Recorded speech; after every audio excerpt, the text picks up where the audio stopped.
Hey friends, I'm going to show you how to submit a Sysaid.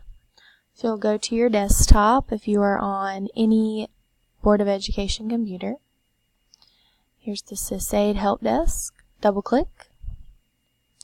You'll need to put in your username for the county and password that you use to log into your computer. Then this is the screen you'll see. Click Submit a Service Request. Then you'll need to select your category. It depends on what your problem is with. As you can see, there are many options. I'm just going to click Hardware. Maybe something's wrong with my computer. Then you need to put the subject. Will not turn on. The school, your room, maybe a time you prefer,